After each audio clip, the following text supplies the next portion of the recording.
যত দ্রুত সম্ভব এই দুটো আইনেরই খসড়া, সাংবাদিকতা সুরক্ষা আইন অধ্যাদেশ 2025 এবং গণমাধ্যম কমিশন অধ্যাদেশের খসড়া, এই দুটো খসড়াই মতামত দেওয়ার জন্য দেওয়া হোক। যদি মানুষ গ্রহণ না করে, যদি অধিকাংশ মতামত আপনারা পান এর বিপক্ষে, তাহলে ওটা বাতিল করে দেবেন। কিন্তু যদি গঠনমূলক প্রস্তাব আসে যে না এইখানে সংশোধন করে এটা করা সম্ভব, সেভাবে আপনারা করবেন, তাহলে এটা খুব দ্রুতই করা সম্ভব। এখানে সাংবাদিকতা সুরক্ষা আইন নিয়ে, অধ্যাদেশ নিয়ে একটা প্রশ্ন আব্দুল্লাহ বলেছেন, যে প্রশ্ন উঠেছে যে সাংবাদিকদের আর্থিক নিরাপত্তার প্রশ্ন এখানে উপেক্ষিত হয়েছে, সুতরাং ওইটা যুক্ত না করলে সাংবাদিকতা সুরক্ষার অধ্যাদেশ কার্যকর হবে না।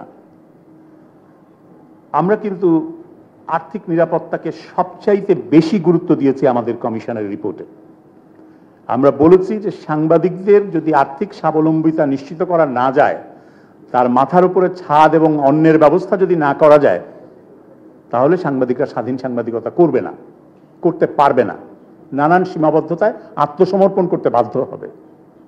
একইভাবে গণমাধ্যম প্রতিষ্ঠানগুলোকেও একটা টেকসই মডেলে টিকে থাকার জন্যে, সাস্টেইনেবল একটা মডেলে যেতে হবে, এবং সেটা যাওয়ার জন্যে কি কি পন্থা দরকার সে কথাও আমরা বলেছি।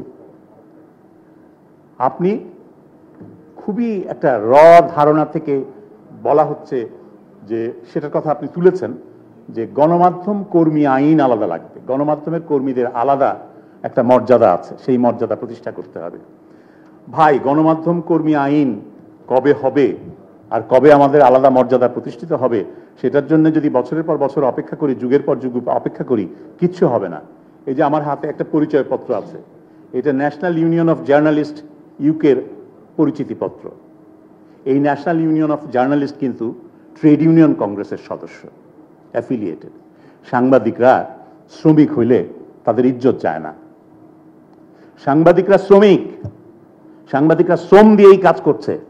আপনি শ্রম আইনটা, এমপ্লয়মেন্ট আইনটা, বেতন ভাতার আইনটা কার্যকর করেন, প্রয়োগ করেন, তাহলে সাংবাদিকদের বেতন ভাতা বাকি থাকবে না।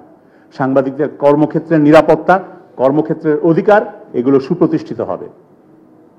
আপনি বিজিএমইতে বেতন দেয় না বলে 3টা প্রতিষ্ঠানের 3 জন মালিক, বিজিএমইর খুব প্রভাবশালী সদস্য, তাদের বিরুদ্ধে ইন্টারপোলের রেড নোটিশ অ্যালার্ট জারি করতে পারছে শ্রম মন্ত্রণালয়। কারণ দেশের শ্রম আইন লঙ্ঘন করে তাদের বেতন ভাতা বাকি রাখা হয়েছিল, বেতন ভাতা অনাদায়ী আছে, সেই আদায়ের ব্যবস্থা করা হয়েছে। এটা শুধু শ্রম আইন আপনি প্রয়োগ করেন যদি ঠিক করে, তাহলেই এটা সম্ভব, কিন্তু আমরা সেটা করছি না। আমরা কোথায় সেই গণমাধ্যম কর্মী আইনের একটা খসড়া বিগত স্বৈর শাসকের আমলে তৈরি হয়েছিল, সেই আইনটাকে বস্তার নিচ থেকে আবার বের করে নিয়ে এসে এখন মত বিনিময়ের জন্য জনমত আহ্বান করা হয়েছে যে এটা কনসালটেশনে দেওয়া হোক।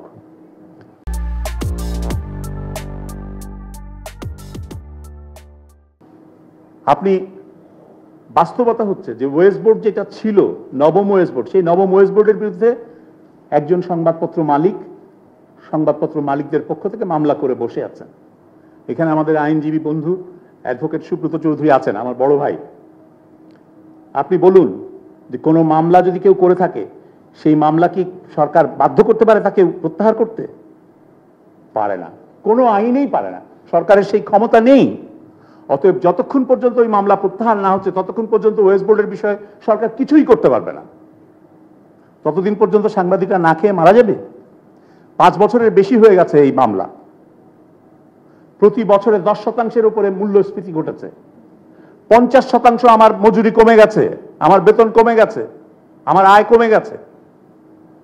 সেটার থেকে পরিত্রাণের উপায় কি? পরিত্রাণের উপায় হচ্ছে সরকার একটা ন্যূনতম সিলিং বেঁধে দেবে যে এর নিচে কোনো প্রতিষ্ঠান বেতন দিতে পারবে না সাংবাদিকদের।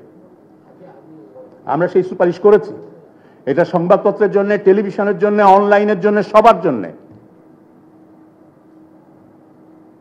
সেই সমাধানের পথে সরকার হাঁটছে না।